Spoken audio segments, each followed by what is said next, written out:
Boa tarde. É muito bom podermos estar juntas novamente, retomando, os estudos desse ano. E hoje nós temos em nossas mãos uma passagem extremamente preciosa, que será de Jonas, capítulo 2. E eu vou começar com uma palavra de oração, então, tá bom? Senhor Deus, nos colocamos aqui na sua presença, muito agradecidas, Deus, porque o Senhor tem feito, ó Pai, com que nós possamos ter o privilégio de ter a sua palavra em nossas mãos e, através dela, aprendermos sobre o Senhor. Que o Senhor aqueça o nosso coração a cada dia, para que possamos realmente ter esse desejo de estudar a sua palavra, conhecer mais a Deus e assim sermos moldadas pelo Senhor.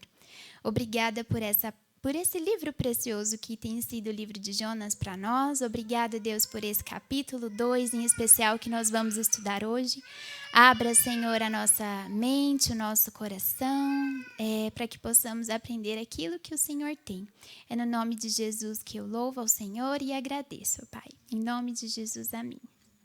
Amém. Bem, irmãs, de uma forma bem providencial, o livro de Jonas já foi exposto a nós pelo pastor Guilherme há alguns domingos atrás, né? Então a nossa ideia não é fazer uma pregação expositiva, até porque já foi feita. A nossa ideia é de seguir o nosso método de estudo bíblico que nós vimos da Jan Wilkin, né? Então, se alguém não pôde fazer esse curso, podem acessar no canal do YouTube da nossa igreja, que está disponível ali, né? E antes da gente entrar no capítulo 2 do livro de Jonas, só recapitulando o que a gente viu no estudo passado, um dos atributos que nós vimos no estudo passado a respeito de Deus era que Deus era soberano. E essa foi a declaração feita pelos marinheiros, né? Os próprios marinheiros ali naquele barco declararam a soberania de Deus, né? E aí, na narrativa, no ponto da narrativa que nós paramos, só recapitulando também o que aconteceu, né? Jonas, então, no comecinho do livro, desobedece a Deus, a ordem dada por Deus de pregar aos ninivitas. Ele foge da presença de Deus, indo para Nínive não, para Tarsis, em direção a Tarsis. E ele, então, causa uma grande tempestade ali, né? E os marinheiros sofrem com a desobediência de Jonas. E o que acontece? Lançam Jonas ao mar, né? Então, o ponto que a gente parou da nossa narrativa, do estudo passado, foi justamente esse. Jonas, ali lançado ao mar, rumo à morte, era o que ele estava esperando, era a morte. De repente, é surpreendido por um grande peixe que o engole. Nós paramos aí. E aí, o que nós vamos estudar hoje é justamente a oração que ele fez dentro daquele grande peixe. Nós sabemos, irmãs, que Jonas ele foi misericordiosamente resgatado por Deus, né? De maneira surpreendente. E só depois de 3 dias e de 3 noites é que ele se lembra de Deus e faz essa oração que nós vamos ler e estudar hoje, né? Então, finalmente, o desespero de Jonas levou-o a buscar ao Senhor, né? E que oração, né? Que oração é essa que ele faz no ventre do peixe? Que situação difícil Jonas estava passando. Jonas estava diante de nada mais, nada menos do que a morte, né? Eu não sei se alguma de vocês aqui já passou por um momento em que você esteve face a face com a morte. Mas no momento em que eu preparava esse estudo, durante todos esses meses e esses dias, o meu pai estava na UTI e continua na UTI lutando pela vida, né? E eu não sei, não sou eu que estou na pele dele, mas só o fato de estar ao lado dele já me fez ter um pequeno vislumbre do que é uma pessoa lutar pela vida, do que é uma pessoa estar ali diante da face da morte, né? E não é fácil.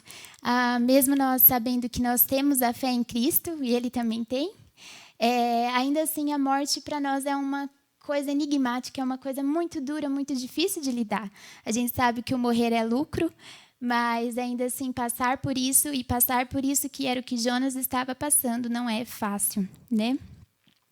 E então o que leremos a seguir é justamente o relato de alguém que sentiu os mais profundos e desesperadores sentimentos diante da morte. É isso que nós vamos ler. Ali findava a vida de um homem. ali findava a vida do profeta Jonas. E que triste fim seria esse, né? Lançado em uma sepultura no fundo do mar por causa da sua desobediência a Deus. Mas esse não foi o seu fim. Por causa das muitas misericórdias de Deus, né, na sua vida, né? O Senhor, o autor da vida, ainda queria usá-lo para que outras tantas pessoas, os ninivitas, tivessem vida também, mas uma vida eterna, né? E é interessante notar que no capítulo 2, a gente encontra a palavra Senhor escrita em letras garrafais, vocês perceberam, né? Então, se no capítulo 1 a gente vê um Jonas que quer a todo custo fugir de Deus, no capítulo 2 a gente vê um Jonas que se remete a Deus o tempo todo, ao Senhor. É citado 6 vezes aqui num capítulo curto como esse, ele fala Senhor, Senhor. Então, a gente vê aqui que Jonas realmente estava entendendo a dependência que ele tinha de Deus para a sua vida. Então, irmãs, nós vamos ler agora juntas o capítulo 2 e vamos, então, ao estudo, propriamente. Deixa eu ver aqui.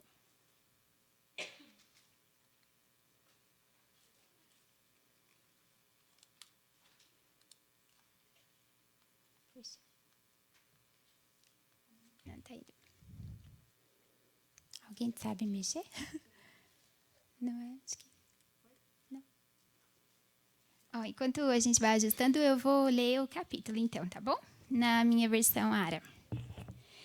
Então Jonas, do ventre do peixe, orou ao Senhor, seu Deus, e disse: Na minha angústia, clamei ao Senhor, e ele me respondeu. Do ventre do abismo gritei, e tu me ouviste a voz. Pois me lançaste no profundo, no coração dos mares, e a corrente das águas me cercou. Todas as suas ondas e as suas vagas passaram por cima de mim. Então eu disse: Lançado estou de diante dos teus olhos. Tornarei, porventura, a ver o seu santo templo? As águas me cercaram até a alma. O abismo me rodeou, e as algas se enrolaram na minha cabeça. Desci até aos fundamentos dos montes, desci até a terra, cujos ferrolhos se correram sobre mim para sempre. Contudo, fizeste subir da sepultura minha vida. Ó Senhor meu Deus, quando dentro de mim desfalecia minha alma, eu me lembrei do Senhor, e subiu a ti a minha oração no teu santo templo. Os que se entregam à idolatria vã abandonam aquele que lhes é misericordioso. Mas com a voz do agradecimento, eu te oferecerei sacrifício. O que votei, pagarei. Ao Senhor pertence a salvação. Falou, pois, o Senhor ao peixe, e este vomitou a Jonas na terra. Muito bem. Então, aqui a gente vai para aquelas perguntinhas que são as perguntas de compreensão do texto, né? Só um minutinho.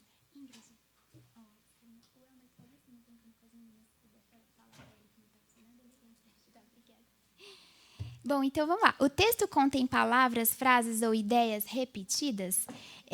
Então eu vou falar aqui as palavras que eu encontrei. Se por acaso alguém encontrou outra, e aí pode falar, se eu não citei aqui. Estaria na tela, mas depois a gente arruma de pôr. Ó, a palavra, então, Senhor, eu encontrei 6 vezes, né? A palavra abismo, lançado e lançaste, que é o mesmo sentido. Alma, desci, subir, subiu e santo templo. Alguém achou outra palavra? Pelo menos palavra, né? A gente vai ver que tem a ideia também, uma ideia repetida aí. A outra palavra? É que também eu só falando, nem dá para lembrar qual que eu falei, né? Mas depois a gente vai por ali. Então, e é interessante que a gente vê que a ideia aqui, né? Uma ideia muito clara aqui são termos que expressam a ideia de que está afundando, né? Obrigada. Então, a gente vê as profundezas, entranhas do peixe, ventre do inferno, lançado no profundo, coração dos mares, rodeado pelo abismo. Olha só a profundidade que isso está. Várias expressões que dão a ideia de que está ali no profundo, né? Que está se afundando. Muito bem. Então, aí a segunda pergunta. Ele menciona atributos de Deus? Daí, aqui, eu encontrei o atributo da misericórdia e o atributo de que Deus salva, de que Deus é o Senhor, é o único Senhor Salvador, né? Obrigada. Acho que eu vou colocar aqui. Então, Deus é misericordioso e a salvação pertence ao Senhor. E aí aqui eu coloquei a citação literal da passagem que eu encontrei para a gente ver que é isso, assim, bem claro, né? E assim, a misericórdia de Deus, né, irmãs, é só para a gente lembrar, é quando Deus não nos dá aquilo que a gente merece. Então, a gente merece a condenação, a gente merece o inferno, mas Deus não dá isso. Jonas merecia condenação, né? Jonas merecia castigo, Jonas estava desobedecendo, mas Deus não dá isso para ele. Deus o resgata, e não só a Jonas, mas também aos ninivitas depois, né? Então, seguindo lá. O texto faz argumentos em série. Aqui eu coloquei que não. Vocês fiquem à vontade em levantar a mão e falarem, tá? Quando for, quando é para participar. Todo mundo, a ideia é que a gente participe e nós todas vamos falando aqui, tá bom? No quadro, há alguma palavra que você não entendeu? Aqui eu fui pesquisar a palavra ferrolhos, que eu achei diferente, então lembrei que era uma tranca, né? Como se fosse um trinco de uma porta. Alguém teve dificuldade em alguma outra palavra? Pode falar. Vagas. E... legal. Vagas. Onda grande. Mais alguma outra palavra que surgiu? É? É? Então agora aprendemos.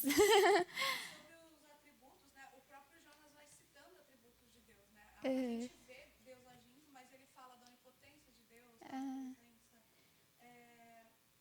Eu lembrei da cena de Agar, que Agar era uma escrava e para ela Deus era Deus do Senhor dela. Mas aí em um dado momento ela fala, Deus me vê. E ele fala quase a mesma coisa, Deus me ouve, né? Então eu lembrei bastante dessa história. Muito legal, Laís. O que a Laís comentou é interessante porque a gente começou a colocar aqui no estudo os atributos que a gente encontra bem descritos, assim, né? Mas é claro que a gente vai encontrar outras verdades acerca de Deus, aí eu deixei lá para o finalzinho, mas é muito importante a gente também ir trazendo outras verdades acerca de Deus, a gente encontra, assim, nessa passagem, né? Mas o que está bem claro na Bíblia é isso, a misericórdia e que a salvação pertence a Deus, né? O texto faz argumentos em série, aqui a gente não encontra, né, argumentos em série, é um salmo, na realidade, né? E aí, então, no ponto 6, a gente tinha que achar palavras de transição. Eu não vou ler aqui, mas depois a gente pode passar os slides para vocês irem checando também, tá bom? E alguma ideia confusa? Para mim, não teve. Para alguma irmã, teve alguma ideia confusa nessa passagem?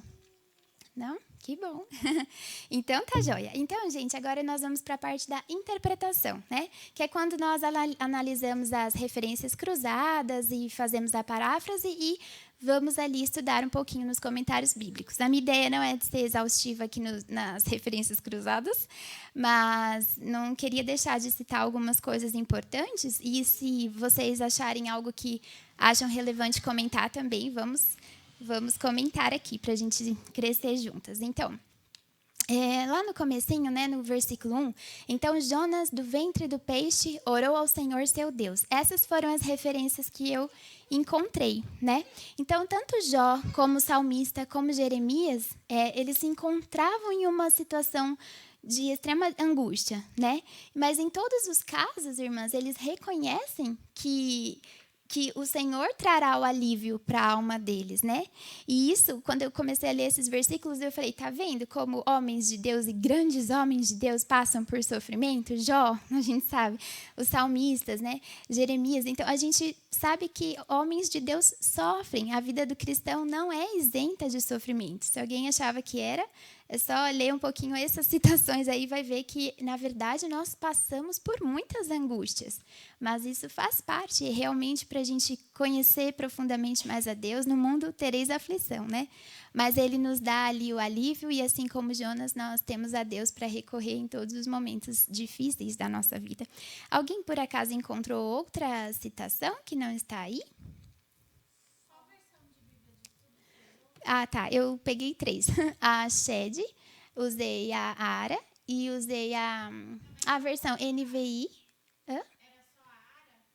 Não.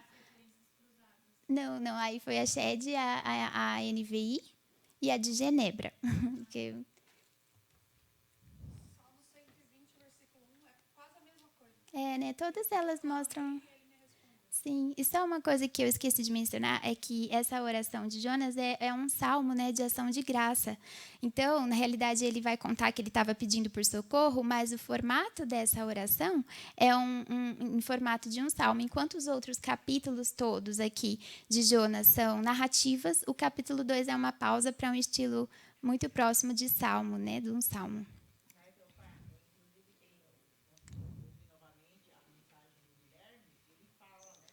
Uhum.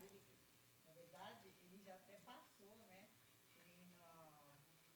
No versículo 2, ele deu a referência cruzada, que Ah, fala legal. 118, 120. Então ele foi, né? Ah, Então, sim. porque eu não sei se as irmãs fazem isso, mas eu faço. Eu geralmente ouço, às vezes, a mensagem várias vezes, Uhum. né?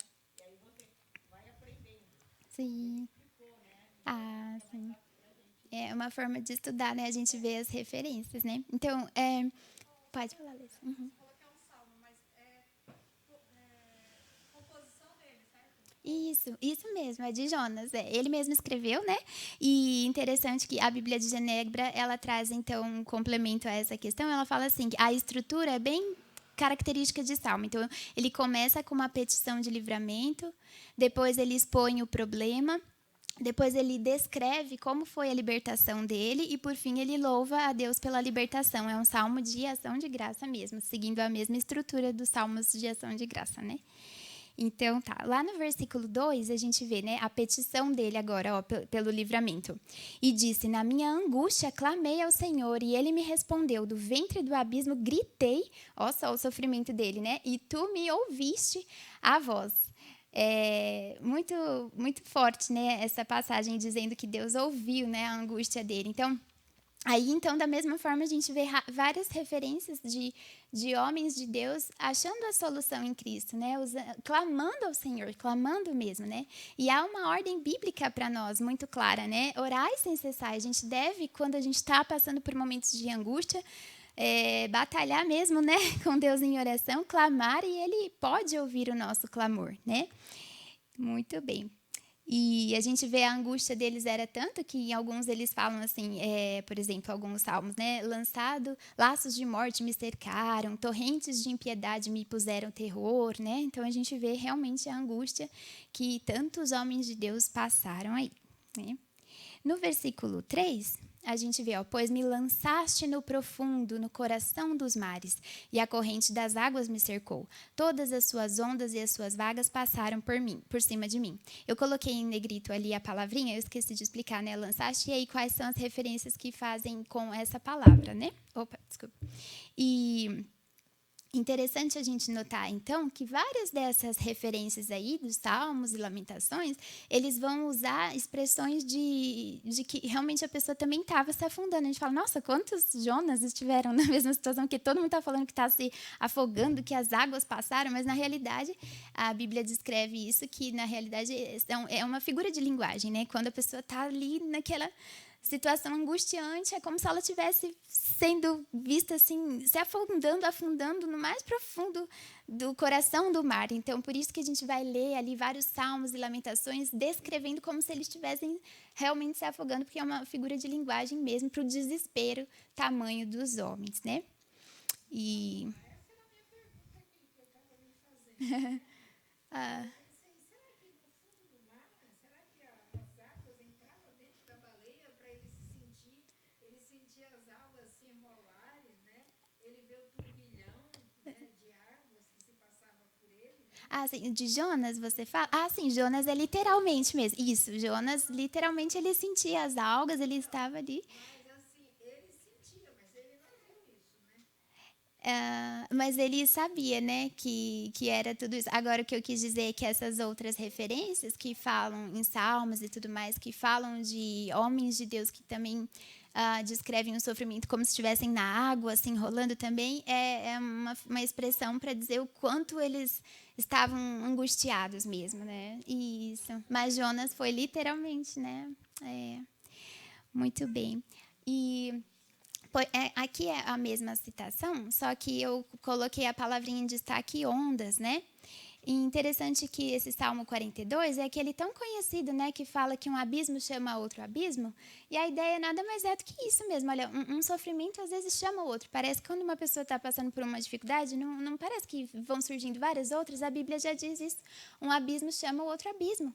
E era exatamente essa sensação que Jonas tinha, de que um abismo estava levando ao outro, né? Tinha acabado de passar por uma tempestade, agora ele estava ali dentro de um peixe prestes a morrer. Então, a gente vê que um abismo, as ondas, né? Essa questão aí de que um problema leva ao outro, né? Situações difíceis. No versículo 4, ele fala essa palavrinha, né? Lançado estou de diante dos teus olhos. Tornarei porventura a ver o seu santo templo? Aqui, irmãs, muito interessante que na versão da NVI ele não usa a palavra lançado. Alguém tem a NVI para ler para a gente o versículo 4? Só para a gente... Como que é? Ah, tá. Expulso da sua presença. Olha, a palavra aqui agora deixa mais claro para a gente o que aconteceu, né? Ele não só... Não é que ele foi lançado, ele foi expulso, na realidade. A sensação dele era essa, de que ele tinha sido apartado da presença de Deus, assim como Adão e Eva, ao pecarem, foram expulsos do jardim, né? É uma situação de separação, e por isso que ele fala, será que eu vou ver ainda o templo do Senhor? Olha a preocupação dele, né? Será que eu vou retomar a minha comunhão com Deus, né? Será que eu vou ter vida, né? Isso chama a nossa atenção, porque enquanto a gente tem fôlego de vida, irmãs, a gente deve estar preocupado com a comunhão com Deus, porque quando a morte chega, já não é mais possível nós nos relacionarmos com Deus e nós buscarmos a presença dele, né? E aqui a figura do templo é porque a gente sabe que era no templo, né, em que a presença de Deus estava. Então, por isso ele se refere aqui ao templo de Jerusalém, né? E interessante, irmãs, essa passagem de Jeremias 7,15, ela é muito impactante, porque diz que Jeremias estava lá na porta do templo. Imagina aqui o pastor na porta do templo, e ele falava, cuidado, vocês vão prestar um culto aqui para Deus agora? Limpem-se primeiro. E eles não davam ouvidos, não. Entravam da maneira como eles bem queriam. E aí o que acontece? Logo em seguida, Jeremias dá a advertência, vocês vão ser expulsos da presença de Deus. E foi justamente isso que aconteceu. Todos aqueles israelitas foram expulsos da presença de Deus. E aqui vai um alerta muito grande para nós, né? A gente às vezes acha que, por estarmos no templo, a gente está protegido, a gente está cultuando a Deus, mas qual é a maneira que a gente chega para se apresentar a Deus, né? O que passa realmente no nosso coração ao estarmos aqui no templo, né? E aqueles que... O templo não redime a nação que é perversa. Foi uma frase que eu escrevi aqui, né? Uhum. Uhum. Sim.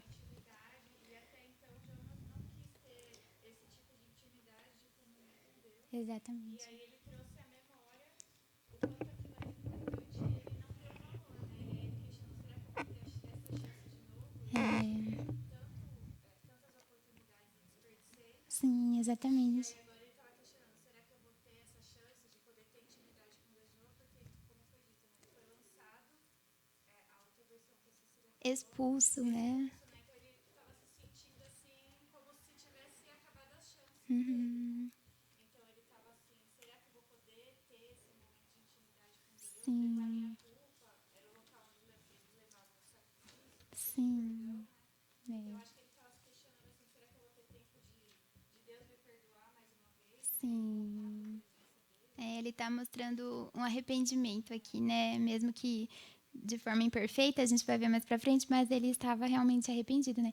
E interessante isso que você falou, porque na realidade ele estava fugindo de Deus, né? Tudo começa com a fuga dele. E agora aquele que antes estava fugindo percebe que, opa, sem Deus a coisa não vai bem, né? Então, ele está tentando aqui a reconciliação, né? A comunhão com Deus, porque ele percebe que a vida dele realmente não... Deus é onipresente, onisciente, Deus vê todas as coisas e não tem como a gente fugir de Deus, né? E nada melhor do que a gente estar na presença dele, né? Fugir da presença dele é que é complicado, né? Exatamente. Esse pecado, na verdade, estava deixando ele cada vez Exatamente. É, o pecado nos afasta de Deus, né? Ele afasta e deixa burro também, né? Porque já não sabia que não podia sair da presença de Deus. Não, Sim. mas ele sabia. Só que por causa de tudo que aconteceu, ele esqueceu ou tentou, sei lá, fingir que não sabia, mas como ele orava os salmos, ele com certeza sabia salmo. Eu até falei isso no último estudo, Salmo 139, ele fala, Uhum. pra onde que eu vou fugir da tua presença? Se eu Sim. for pro mais profundo abismo, lá tu estarás Bem também. assim, né? Ele deveria conhecer isso também. Sim, sim. Então, Ele tinha consciência, né, de que ele estava pecando, né? o Jonathan Edwards até fala isso, né, pregador, que o pecado ele lesa o nosso entendimento. E é isso que acontece com o Jonathan. Eu vi também, o Augusto Nicodemos falou que o pecado, ele nos leva às últimas consequências, assim, né? Por exemplo, olha quando que ele estava descendo, né? Ele estava cada vez mais descendo, descendo, descendo, até chegar mesmo ao fundo do poço, né? Do abismo. Então, realmente, é isso que o pecado faz, né? Ele nos leva cada vez mais para baixo e para mais longe de Deus, né?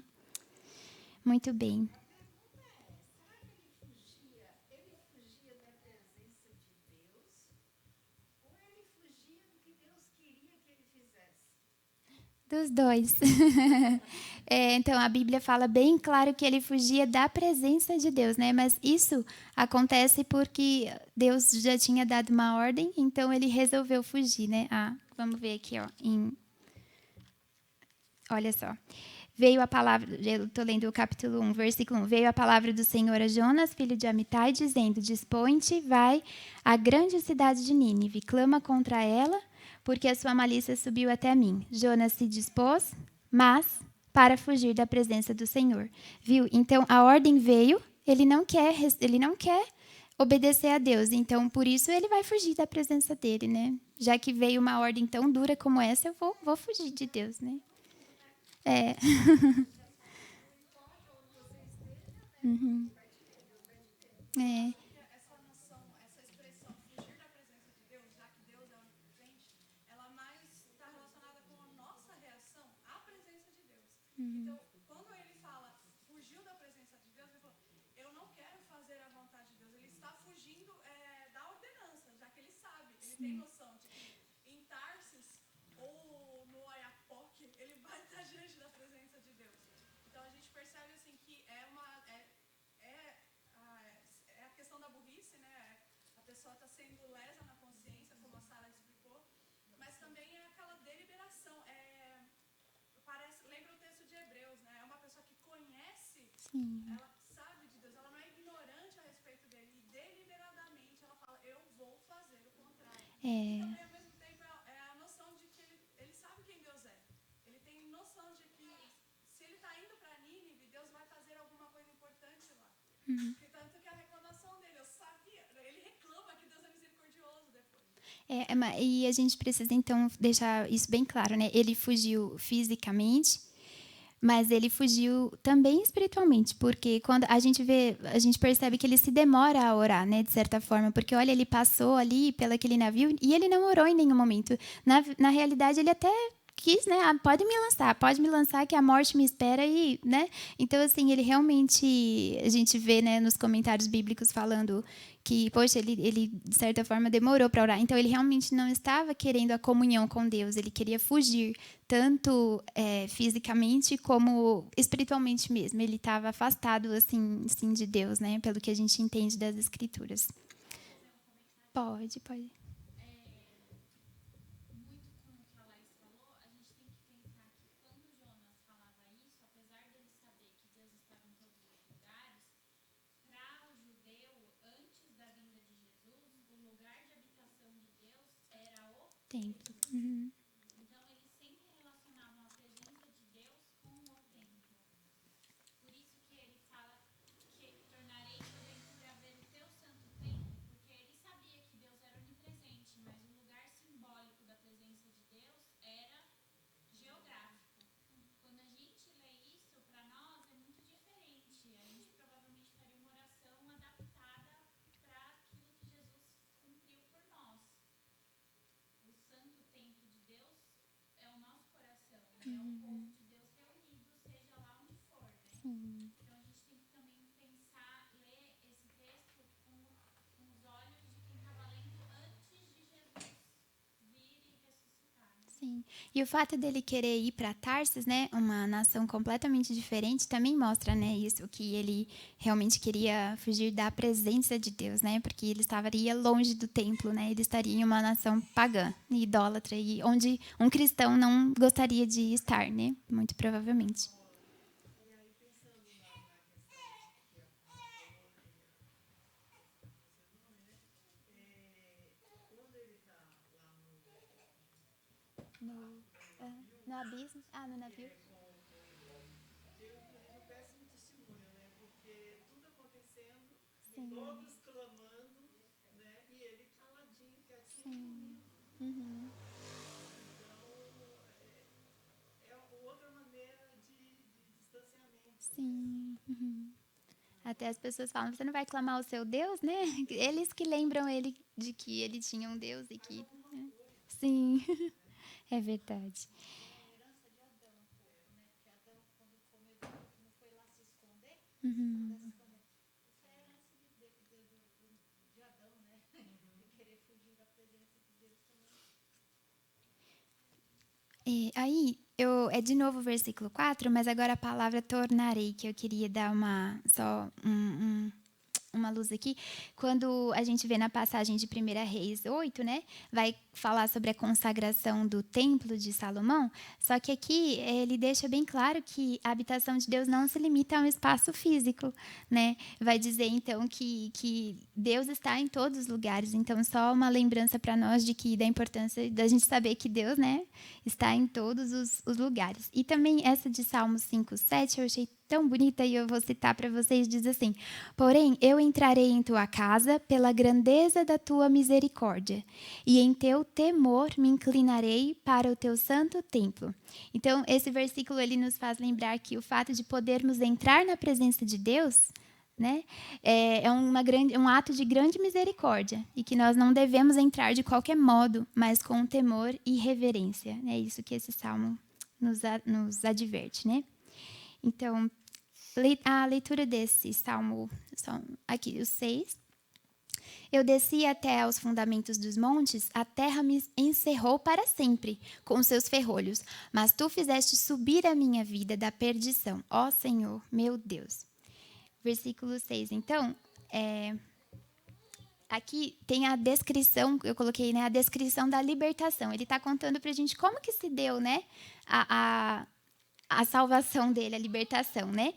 E enquanto Jonas descia, Deus o fazia subir. Eu achei muito interessante essas palavras, subir e descer, que apareceram aí, né? Enquanto ele estava descendo, Deus estava subindo, fazendo ele subir, né?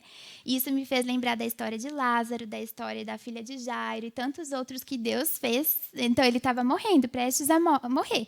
E Deus estava ali fazendo subir, né? Deus é tremendo, irmãs. Ele pode realmente fazer subir todo aquele que já estava condenado a descer, né? E uma outra, deixa eu ver se eu coloquei diferente. Tá. Esse daí, a palavrinha ferrolhos, ainda do mesmo versículo, eu achei interessante ele ter dito assim, né? A terra me encerrou para sempre com os teus ferrolhos, né? Então, ele tinha convicção de que, pronto, a morte era certa, findou ali, vai ser para sempre, né? Então, e a palavrinha ferrolhos também é interessante, que na NVI diz que é trancas, né? Tá como trancas. E a ideia mesmo é que a porta foi fechada, foi trancada. Então, não tem como ele voltar. Fechou as portas, trancou, você não volta mais, Jonas. Era essa a ideia que quer traduzir, né?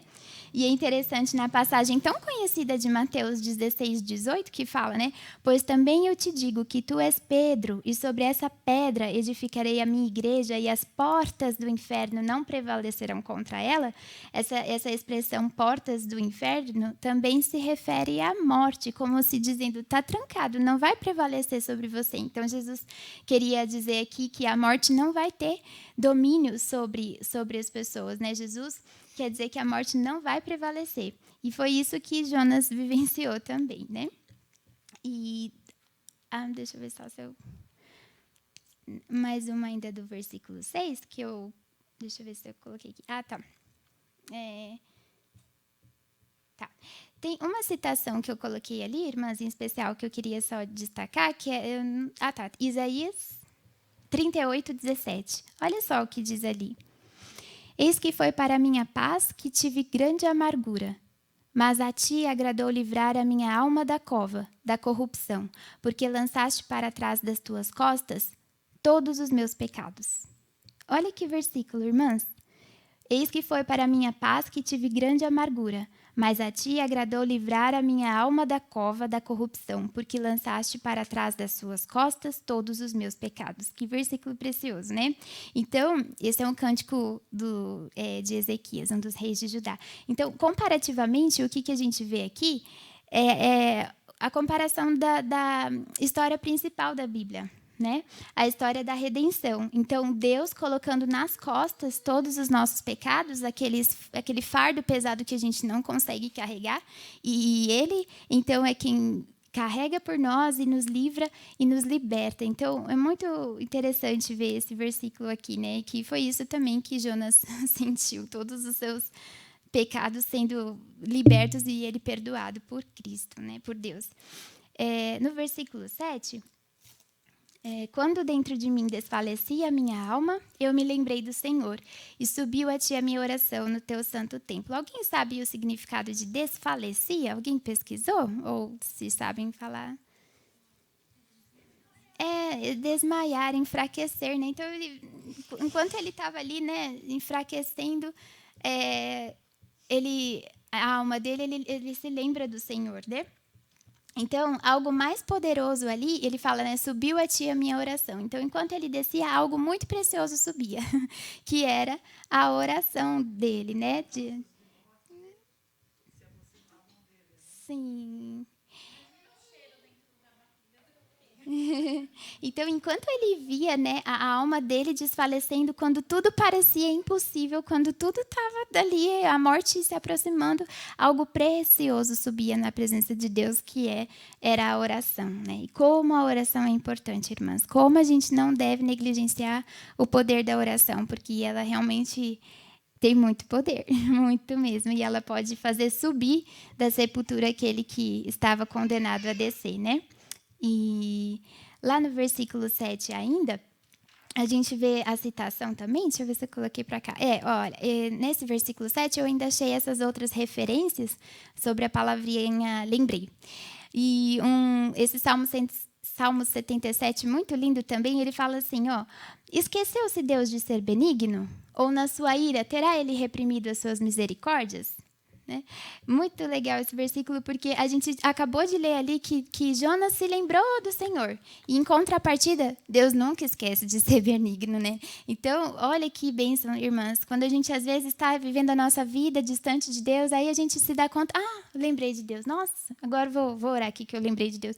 Deus nunca se esquece da gente, Deus nunca se esquece de ser misericordioso. Inclusive, as misericórdias dele se renovam a cada manhã. A gente não merece nada disso, mas Deus, por suas muitas misericórdias, como diz lá em 1 Pedro, ele renova a sua misericórdia. Ele não dá aquilo que a gente merece. Não dá, né? E aí, interessante, né, essa comparação de Deus realmente nunca se esquecer de ser benigno, né? Deus nunca se esquece. No versículo 7 ainda, deixa-me ver se eu coloquei para cá. Tá. Olha, gente, tem mais citação aí. Agora, com relação à oração. Tá? Essa referência, só um destaque aqui para essa de 2 Crônicas, ela descreve a oração também feita por alguns sacerdotes, e essa oração ela chegou aos ouvidos de Deus. Mesmo sendo feita assim por causa de muitos pecados que vai descrevendo ali, mas ainda assim essa oração chegou. E isso é um encorajamento para nós. Muitas vezes a gente se encontra em uma situação que a gente se sente tão mal, tão pecadora, tão terrível, mas isso traz um encorajamento muito grande para nós, de saber que, olha, ao longo da história da Bíblia, né, a gente vê tantos homens se achegando a Deus de forma tão pecadora e impura, e Deus ouve, Deus se compadece, Deus é benigno, né? É assim como Deus ouviu a oração de Jonas. No versículo 8, os que se entregam à idolatria vã abandonam aquele que lhes é misericordioso. Pronto, aqui Jonas percebeu qual era o pecado dele. Ele idolatrava a ele mesmo, tanto é que ele não quis cumprir a vontade de Deus, ele quis fazer a vontade dele, fugir da presença de Deus e tudo mais. Então, aqui é o período em que Jonas confessa os seus pecados diante de Deus. Ele percebeu que a idolatria dele era um grande problema, né? E é interessante que aí, nessa citação de 2 Reis, nós lemos assim que os israelitas, eles seguiam os ídolos e se tornavam vãos. Ou seja, eles seguiam ídolos e se tornavam inúteis.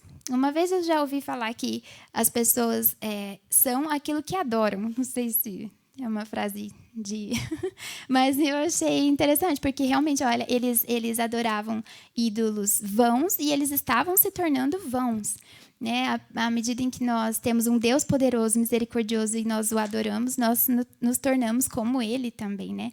E é isso que Jonas percebe. Nossa, ele estava entregue à idolatria, amando a ele mesmo mais do que a Deus, e ele estava se tornando inútil. Inútil no sentido de que ele não estava cumprindo o que Deus queria para a vida dele.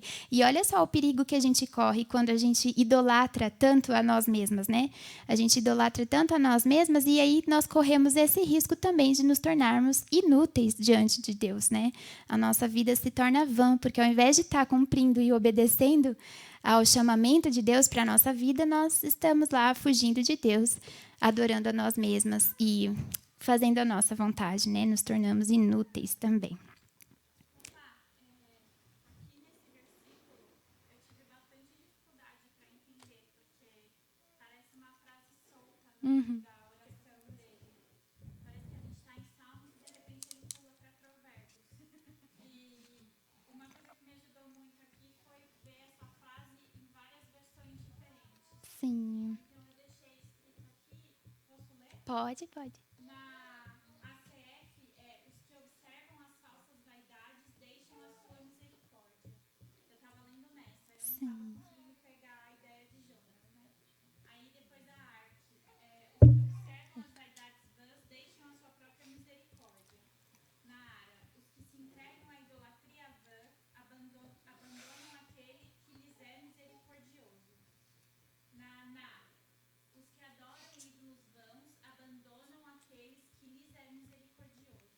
Na NVI, aqueles que acreditam em ídolos inúteis desprezam a misericórdia. Para mim, essa foi a. Muito claro essa, né? E a da Sociedade Bíblica Britânica, os que observam vaidades mentirosas abandonam aquele que lhes é misericordioso. Sim. Muito bom. É bom a gente buscar outras versões para ficar mais claro, né? E no versículo 9, caminhando já para o fim, mas com a voz do agradecimento, eu te oferecerei sacrifício, aquilo que os marinheiros tinham feito, né? O que votei pagarei, ao Senhor pertence a salvação. O versículo 9. Então, em todas as referências que estão aí do lado, essas referências cruzadas, né, a gente vai ver quanto Deus se agrada de ações de graça, de ofertas de ação de graça. E isso, traduzindo para nós, nada mais é do que também nós termos um coração grato a Ele, né? Nós não oferecemos sacrifício hoje como se fazia, mas a nossa vida, né, é o maior sacrifício diário que a gente pode oferecer a Deus e ter o contentamento, né, na vontade dEle. É isso que Deus se agrada, né? É disso que Deus se agrada. Posso passar, então? Pode ir?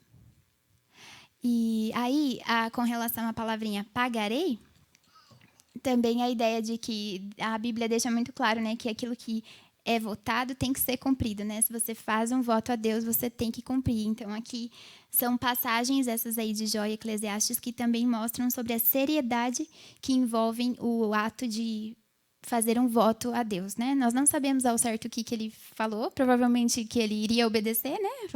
Eis-me aqui agora, Deus, agora eu vou para Nínive, né? Pode ser, mas ele está disposto a pagar aquilo que ele se propôs a fazer diante de Deus, né? Pode falar, Leis. Ops, voltei. Uma coisa assim, na NVI ele fala, mas eu com um cântico de gratidão no lugar de voz de agradecimento. Eu senti falta aí porque os Goethe, os autores do Só em Jesus Confiarei, eles falam no livro deles que cantar é basicamente uma reação natural de adoração. Porque quando a gente, não sei se vocês já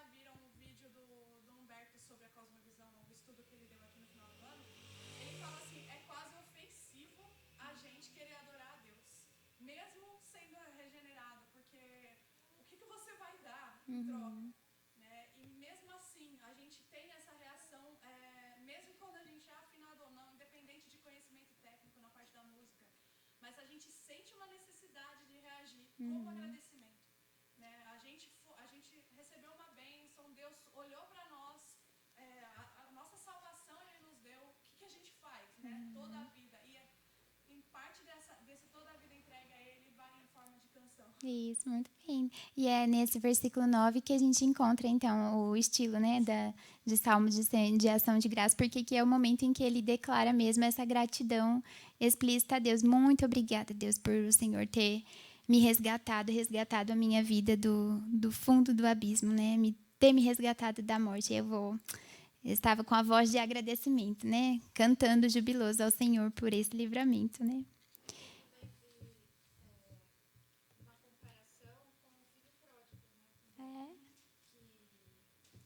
Ele estava, tanto Jonas quanto o filho pródigo, era um momento assim de rebeldia, de fuga e de querer viver uma vida distante de Deus. E aí acabou passando por várias dificuldades, né?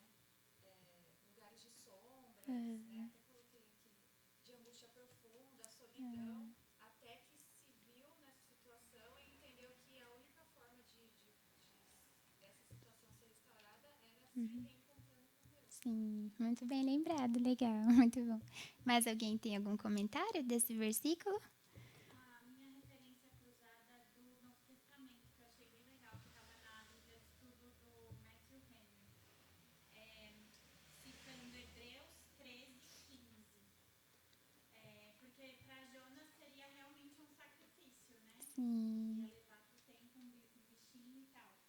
Aí Hebreus escreve, por meio de Jesus, portanto, ofereçamos continuamente a Deus um sacrifício de louvor, que é fruto de lábios que confessam o seu nome. Ou na ACF, ofereçamos sempre por ele a Deus sacrifício de louvor, isto é, o fruto dos lábios que confessam o seu nome. Muito lindo, né? Para nós é outra coisa. Nossa, muito bom. Então, deixa eu ver se eu coloquei mais. Ó, então, no versículo 10, irmãs, tem mais um aqui? Peraí, só um segundo, deixa eu ver aqui.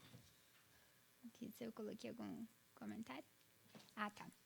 Bom, tanto em Isaías como em Salmos, nós lemos então a declaração de que a salvação pertence ao Senhor, né? Então, ele está falando do agradecimento, agora a gente vai focar ali na questão da salvação. Ao Senhor pertence a salvação. Eu imagino, irmãs, fico imaginando, né, que Deus permitiu que Jonas experimentasse essa sensação de estar diante da morte, para que ele realmente entendesse esses dois grandes atributos de Deus. Deus sendo misericordioso e que a salvação pertence a Deus. Que só Deus é capaz de salvar o homem pecador, né? Ao passar ali, então, Jonas, ao passar pelo vale da sombra da morte, ele teve, então, um pequeno vislumbre do que seria, na minha opinião, a perdição dos ninivitas. O que seria a morte daqueles pelos quais ele não queria pregar o evangelho, né? Então, os ninivitas, eles iriam descer a cova sem conhecer o Deus salvador de Jonas, o Deus misericordioso de Jonas. Eles passariam a eternidade em tremendo sofrimento, literalmente a vida toda, não só um período da vida como Jonas aqui, por estarem longe da presença de Deus. Então, veja, a misericórdia e a salvação de Deus estão extremamente relacionadas, né? Sem dúvida nenhuma. A salvação que Deus nos concede é a maior maneira da gente entender e a melhor maneira da gente entender a misericórdia dele por nós, né? E aqui eu quero só fazer uma consideração importante que muito mais valioso, irmãs, do que um livramento pontual da nossa vida, né? Em nossa vida, na história da nossa vida, está o livramento eterno, né? Jonas foi salvo da morte naquele momento, sim, mas o plano de Deus era que Jonas fosse um instrumento para a salvação da morte eterna dos ninivitas. Então, nenhuma aflição terrena que a gente vai passar aqui se compara com a aflição daqueles que morrerão sem Cristo. Então, além dos atributos divinos de Deus, da misericórdia e de Deus ser o Salvador, Deus estava ensinando para Jonas que a vida importa. Antes, Jonas parecia não se importar muito com a sua própria vida e nem com a vida dos outros, né, dos marinheiros e dos ninivitas, né? Então parece que aqui Deus está dando uma grande lição também em Jonas, né, de que Deus mostra que a vida importa. E foi Ele quem fez, foi Deus quem nos fez. Deus nos fez, inclusive, a imagem e semelhança deles. A vida é importante, né? E é Ele quem sustenta a nossa vida, né? E enquanto nós temos vida, irmãs, nós temos que viver em obediência a Deus. E ao Senhor pertence a salvação. A maior aflição da nossa vida e durante nosso viver é pensar que uma pessoa vai morrer sem Cristo. E Jonas, então, pôde ter esse vislumbre do que é estar face a face com a morte. E do que é, então, você entender que aquilo, sem Cristo, é muito difícil. Ele estava sofrendo ali por um momento, mas o que seria daqueles ninivitas depois, né? O que seria deles? Então, graças a Deus, porque Jonas teve essa oportunidade e fez um voto precioso ao Senhor ali. A salvação realmente pertence a Deus. Não há outro Deus que salva como o nosso Deus, só o nosso Deus. No versículo 10, irmãs, eu não encontrei nenhuma referência cruzada. Não sei se alguém encontrou.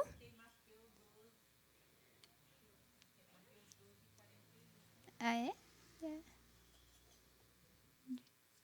Eu realmente falei, acho que essa aqui ninguém vai achar, hein? Mas acharam.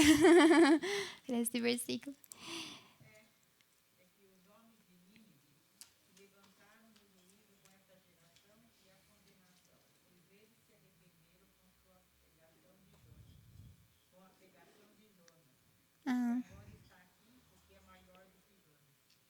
Tá. Bom, o comentário que eu tinha para fazer, que eu vi interessante, que parece que Jonas não foi vomitado aonde a gente... Eu sempre achava que ele tivesse sido vomitado lá em Nínive já, né? Cheguei. Não. Ele foi, parece que ele voltou para Jope. Olha só, então Deus, assim, mandou ele de volta. Olha lá onde você pecou, né? Vai lá, corrige desde o começo. Vamos fazer a rota desde o início de novo, né? Então, volta lá para Jope e aí segue viagem. Então, eu vou te levar lá onde você não deveria ter feito outra rota, é lá no comecinho. Então, interessante, né? Se realmente foi assim, eu vi alguns comentários acerca disso. Bom, aqui eu encerro a parte das referências. Alguém tem algum comentário sobre as referências ainda? Não? Então pode fazer para a gente ouvir.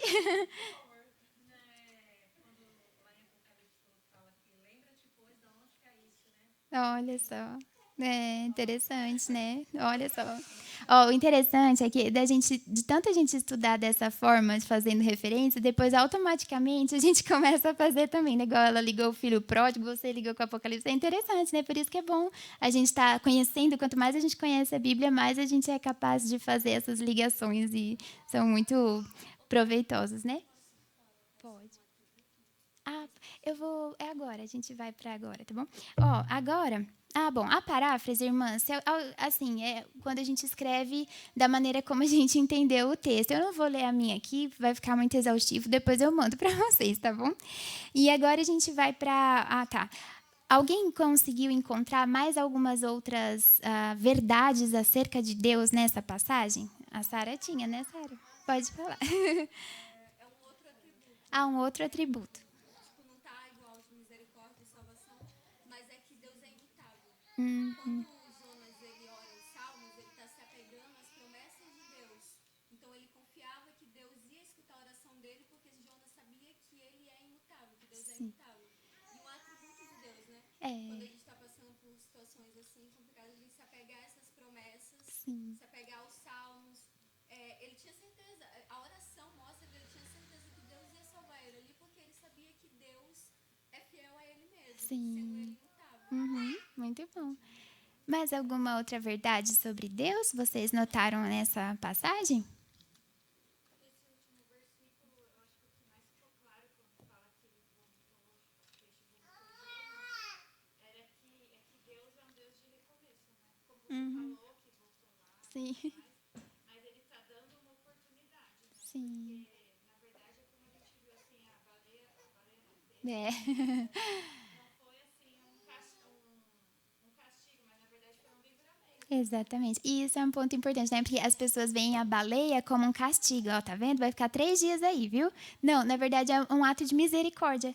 Foi a forma como Deus usou para resgatar Jonas. Ele estava, na verdade, poupando a vida dele naquele momento para usá-lo depois, né, como instrumento do Senhor para a salvação, né? Contemplar, por mais difícil que seja imaginar, como foi descrito lá anteriormente, tudo que ele passou, que ele chegou lá no profundo do mar. Sim, Então, assim, ele já estava quase a morrer. Na verdade, a baleia foi o que deu um respiro para ele. exatamente. Porque ele não estava, tipo, segurando numa mala, tipo o Jack no Titanic.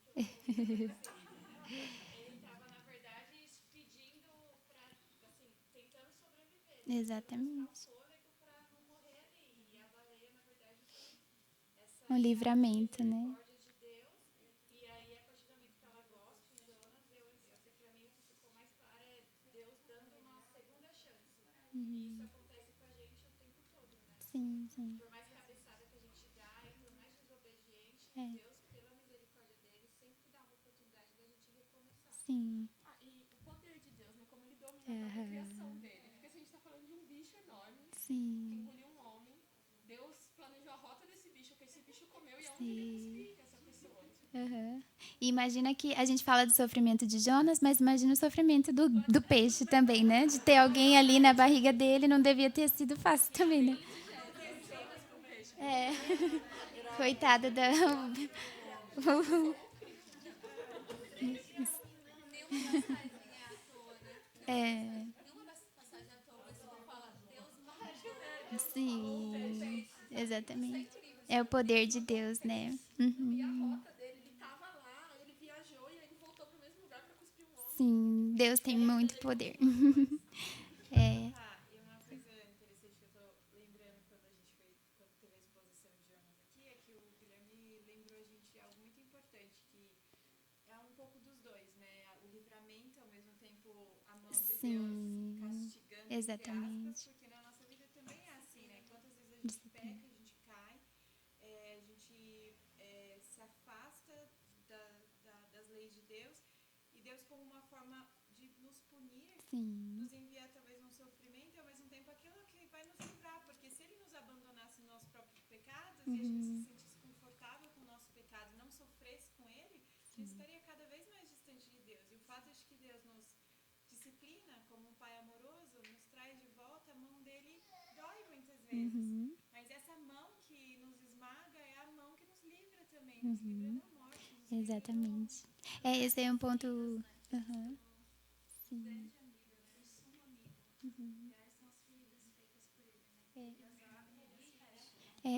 O fato dele passar por essa angústia, esses sentimentos, né, são de fato uma forma de Deus, da ira de Deus também sobre ele, né, sobre o pecado, né, Deus.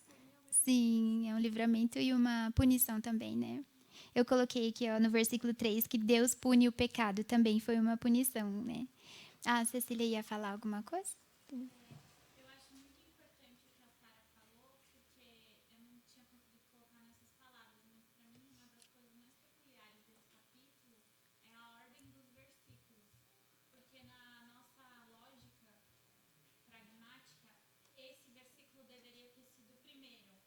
Falou, pois, o Senhor ao peixe, e este vomitou a Jonas na terra. E daí Jonas escreve um salmo de ação de graças.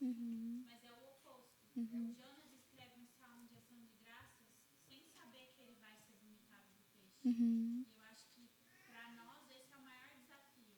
A fé que ele teve de ainda dentro da barriga do peixe falar, eu voltarei ao teu santo templo. Sim. Deus deu para ele a fé suficiente para ele orar essas palavras, apesar de ele não ver essas palavras se cumprir. Exatamente. Então eu acho que a fé dele fica ainda mais Fortalecida, né? quando ele ora essas palavras ainda dentro da barriga do peixe. Sim.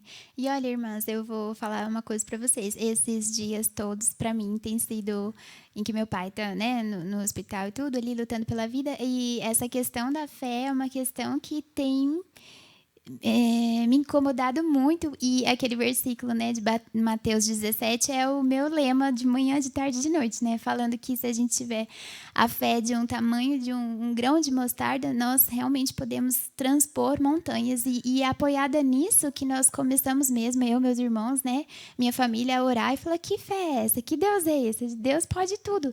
Lógico, a gente sabe da soberania de Deus, a gente sabe a vontade dele e aceita o que for, mas assim, essa questão da fé, como tem sido impactante demais, assim, a gente poder não duvidar do poder de Deus, não duvidar da misericórdia dele, não duvidar de quem Deus é. Tem sido dias assim impactantes e eu creio que Jonas, e lendo Jonas, essa passagem em especial, todos esses dias, e lembrando do meu pai também ali descendo, né, e foi assim muito forte, né, para mim realmente, e ver que, olha, o que Deus fez por ele, Deus pode fazer, né, pelo meu pai, e batalhar, né, na nossa fé, exercitar a nossa fé, é algo incrível. A gente fica assim boquiaberto mesmo de ver o poder de Deus em situações que, humanamente falando, eram impossíveis, né?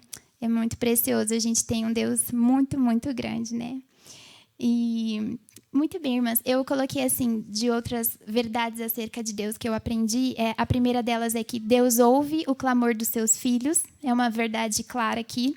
Deus ouviu Jonas, apesar dos seus pecados. Deus pune o pecado.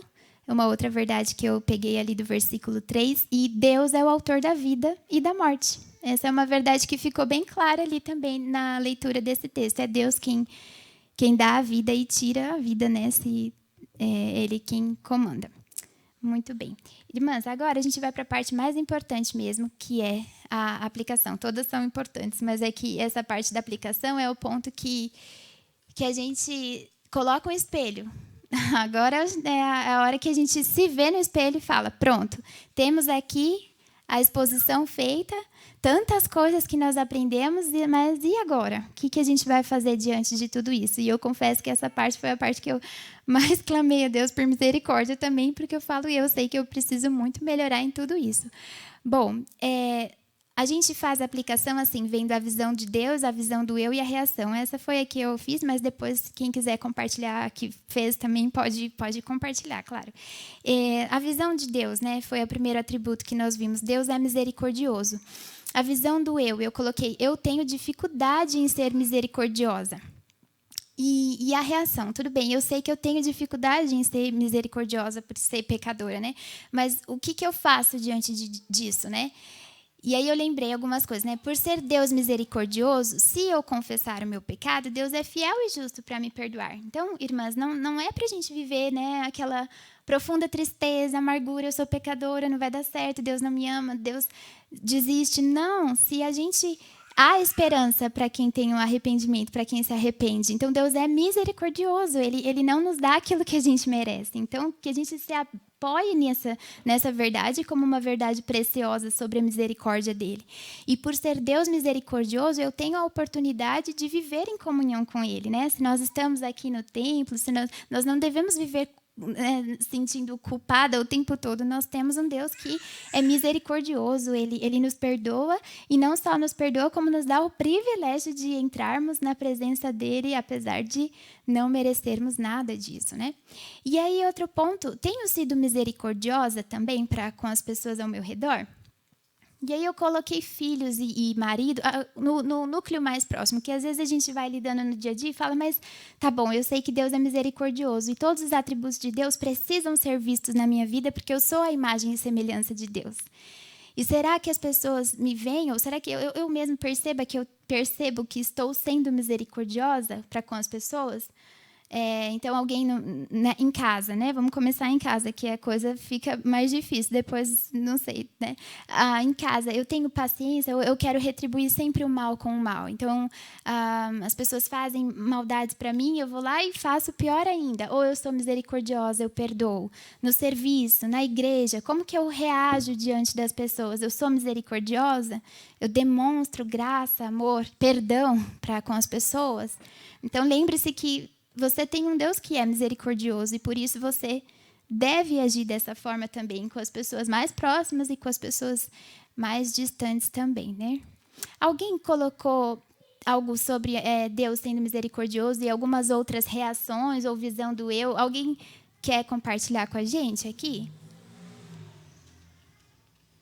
Alguém? Ah, sim. Vocês encontraram que Deus é misericordioso também nos atributos? Sim. Ah, então podem falar. Vamos lá, gente. Vamos participar. Vamos lá, Celeste.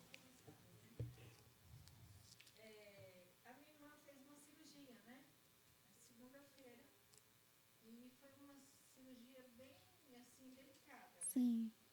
E ela não voltou mais da anestesia, Uhum. porque o médico percebeu que ela ia ficar agitada, porque foi uma cirurgia que mexe com todos os órgãos, né? Uhum.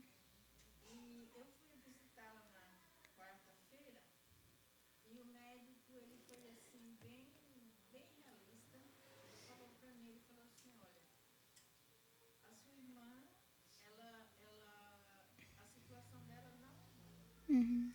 E ela foi entubada. E para ela voltar vai depender muito do organismo dela, né? Sim. Antes disso, eu já estava lá há um tempo, né? Porque passa de quarto em quarto, né? Eu já estava lá. Então eu orei assim, né? Senhor, que seja feita a sua vontade. Uhum. Ela está sedada, não está sentindo nada, Sim. né? Por quê? Se o Senhor tiver que levar ela, que o Senhor leve ela desse jeito, sem sofrimento. Porque a gente sabe que ninguém morre de um câncer sem sofrimento. Uhum. E eu creio que isso, assim, falando assim com alguém, a pessoa pode até pensar assim, ah, nossa, que mulher fria, né? Não,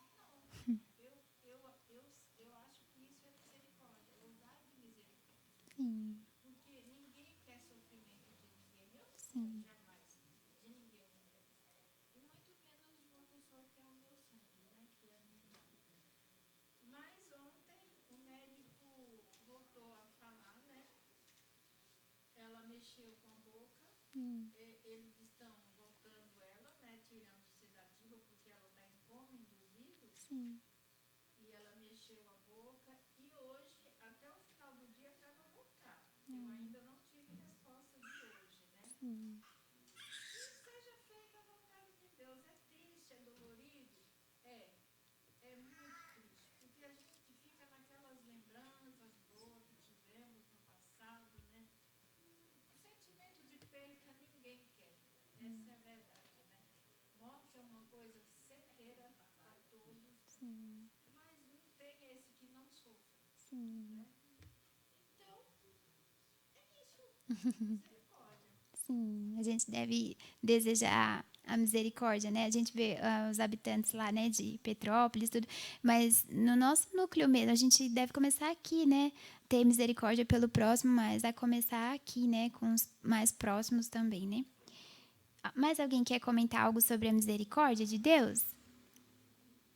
Não? Então eu também coloquei sobre a visão sobre Deus, de ao Senhor pertence a salvação.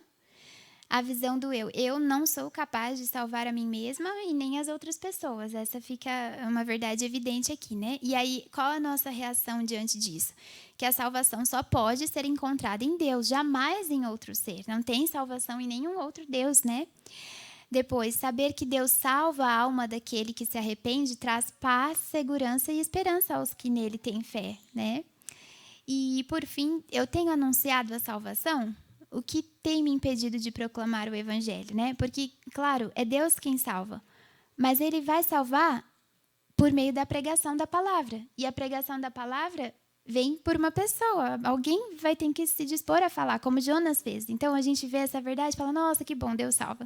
Deixa nas mãos dele. Tá, mas ele usa instrumentos, como usou Jonas. E a gente tem que perceber e sondar o nosso coração de o que tem nos impedido, então, de proclamar o evangelho. O que é? É a vergonha?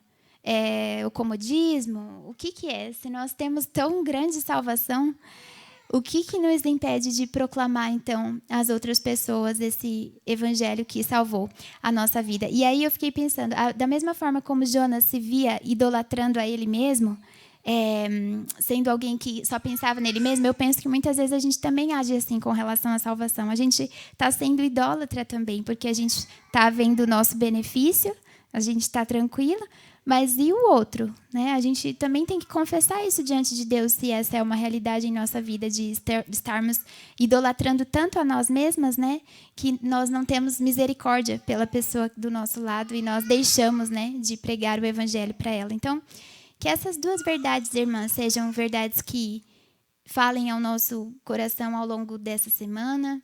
Lembrando que Deus é um Deus misericordioso, Ele dá chances, Ele quer se relacionar conosco e que Deus é o autor da salvação. E, portanto, Ele salvou a nossa vida e Ele pode salvar a vida de quem Ele quer.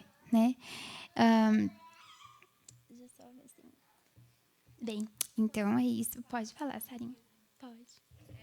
Sobre esse capítulo, eu não sei se vocês, alguém aqui, tem costume de orar os salmos, mas eu recomendo a oração dos salmos.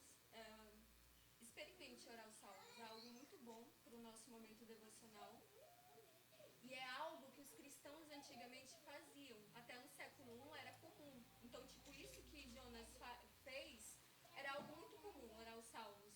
E depois até de Cristo, os cristãos faziam isso até o século I e foi um costume que foi se perdendo ao longo do tempo. E é muito bom, assim. Às vezes a gente não sabe o que orar, mas a gente abre os salmos e ora, lê. Assim, eu vou falar uma dica que a Edith Schaefer deu, a esposa de um teólogo chamado Francis Schaeffer. Ela fazia assim. Ela lia um versículo de algum salmo e aí ela orava em cima daquele versículo. Você pode orar um versículo, um capítulo todo, aí é com vocês.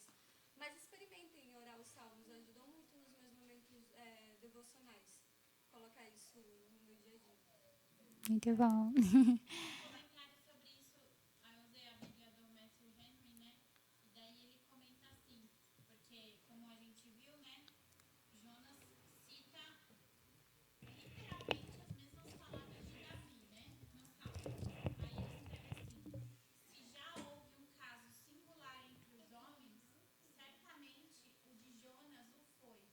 Contudo, para sua grande satisfação, ele viu que até o homem segundo o coração de Deus, que era Davi, fez a mesma queixa das ondas e vagas passando por cima dele. Nosso caminho de aflições não é um caminho nunca antes percorrido. E eu acho isso muito importante, porque às vezes quando a gente está no meio do sofrimento, a gente acha que Estamos sozinhos, né? Por isso que todas as referências que nós lemos foi muito impactante, pelo menos para mim, para ver, olha, quantas pessoas, nós não estamos sozinhos, né? Quantas pessoas também sofreram e sofreram muito, né? Muito mesmo. Angústias que a gente não faz ideia, né? Do que eles passaram ali, né? Nisso que a Sara falou, e pensando também que a Cecília falou é 1 Pedro, né? Outros, assim como nós, estão passando pelas mesmas dificuldades, né? Pedro vai falar. Mas nisso que a Sara falou sobre orar os salmos, conforme eu fui lendo o capítulo 2 e vendo essa evidência, né? Os salmos estão sendo citados o tempo todo, né? Ele não é original na oração dele. A gente tem que se preocupar também com o que a gente tem alimentado a nossa mente e o nosso coração. Seja na leitura da palavra, seja na pregação. Uma pregação ruim vai levar a uma aplicação ruim. uma oração ruim também. Uma oração ruim também. Uma música ruim vai te levar a uma adoração ruim, a uma oração ruim também. Então, nos dias bons, Jonas foi alimentado com uma boa palavra, com os salmos. Aquilo foi nutrindo o coração dele. Por isso que a irmã pôde, na hora da angústia, orar que Deus tenha misericórdia da irmã. Porque ela aprendeu sobre o Deus misericordioso quando os dias eram bons. E isso cabe. Imagina se ele tivesse ouvido, espero que não saia na gravação, sei lá, tem sabor de mel. Como é que você vai se deleitar no Senhor no momento da angústia? Se ele só está falando Sabor de fel. no dia que você só está experimentando o fel. Sim, é por isso que tem uma autora que eu gosto muito, a Nancy Wilson, ela fala, quanto mais os momentos de escassez, né? Falei para ele, né? A gente, imagina você passar por um momento de fome, então você está lá numa seca, tá, se você tem mantimentos guardados, você vai passar pelo momento de escassez de forma tranquila, você guardou mantimento para isso, você se preparou. Da mesma forma, é a nossa caminhada espiritual. Se você, ao longo da sua caminhada espiritual, vai se alimentando da palavra de Deus, vai conhecendo mais a Deus e sabendo quem Ele é, você estará completamente preparada para passar pelos momentos de escassez. Então, isso que a Laís falou é exatamente isso. Quanto mais a gente conhece a Deus, mais melhor preparada a gente vai estar para passar pelos momentos de escassez. Porque eu sei que Deus é poderoso, Ele pode todas as coisas, então eu confio num Deus. Eu sei que a vida está nas mãos de Deus, então eu confio nele. Eu sei que ao Senhor pertence a salvação, então eu confio a minha salvação nele por saber quem Ele é. Eu estou segura e me refugio nele por saber que eu estou nas mãos de um grande e poderoso Deus. E Ele não falha, Ele é imutável. Amém? Muito bom, irmãs. Então, olha, foi muito bom ter a participação de vocês. Alguém quer participar mais um pouquinho? Alguém quer falar mais um pouquinho sobre, antes da gente encerrar? Vamos citar juntos? Dá tempo? Dá? Então. Eu não tenho nem como pôr aqui. Você quer ler, Marli, pra gente? Pode ser? Você que sugeriu? Pode ser? Eu vou pôr o... não vai dar para eu chegar aí. Salmo 23, ele encaixa perfeitamente, né? É uma conclusão perfeita para o nosso estudo aqui. Salmo 23.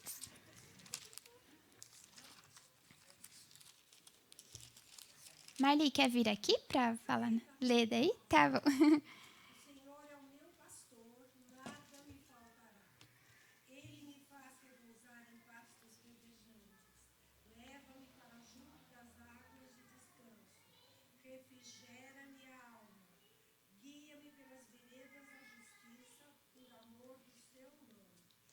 Ainda que eu ande pelo vale da sombra da morte, não temerei mal nenhum, porque tu estás comigo. O teu bordão e o teu cajado me consolam. Preparas-me uma mesa na presença dos meus adversários, unges minha cabeça com óleo, meu cálice transborda. Bondade e misericórdia certamente me seguirão todos os dias da minha vida, e habitarei na casa do Senhor para... Amém, amém. A gente tem provado da bondade e da misericórdia de Deus todos os dias, né? E vai ser muito precioso, então, eternamente viver na presença desse Deus. Amém. Eu vou orar, então, para a gente encerrar, tá bom? Senhor, muito obrigada porque temos a sua palavra, ela revigora a nossa alma, Senhor. Senhor, que bom podermos tê-la conosco e aprender tanto através dela. Através do seu Santo Espírito, nós aprendemos aqui sobre a misericórdia do Senhor e que a salvação pertence a Ti. Que essas verdades possam ficar bem próximas ao nosso coração ao longo desses próximos dias e ao longo da nossa vida. Que as verdades acerca do Senhor sejam o alimento para todos os momentos de nossa vida, Senhor. Muito obrigada pelo que o Senhor é, pelo que o Senhor faz. Peço a Deus agora em especial pelas pessoas ali de Petrópolis que têm sofrido, Senhor. Traga a eles, ó Pai, todas as condições, ó Deus, de conseguirem passar por esse momento também de angústia, de aflição que eles têm sofrido ali, Senhor. Aqueles que te conhecem, que possam, ó Deus, terem luz ali naquele meio, trazendo, Senhor, não só ajudas pontuais, ajudas financeiras, ajudas de socorro, mas também, principalmente, ó Deus, que eles aproveitem essa oportunidade para levarem a salvação a tantos ali que ainda não te conhecem. Cuide, Deus, cuide com amor especial, Deus, dessas pessoas que têm sofrido, bem como das pessoas em nosso meio, ó Deus, os nossos irmãos queridos, cada um conforme a sua necessidade, cada irmã aqui, Senhor, que tem as suas dificuldades, que tem questões também diante do Senhor. Olhe, Senhor, para cada uma delas. Obrigada porque o Senhor não se esquece de ser benigno e o Senhor sempre nos ouve, o Senhor vê a nossa aflição, ó Pai. Cuide de cada uma conforme a sua vontade, seja feita sempre a sua vontade, para a glória e honra do seu santo e bendito nome. Muito obrigada por essa reunião preciosa, nos ajude a termos um bom momento agora de comunhão, que o que sair da nossa boca, Senhor, seja para edificação umas das outras. E obrigada por esse templo, por essa reunião aqui, por podermos podermos estar juntas mais uma vez. Em nome de Jesus, amém. Amém.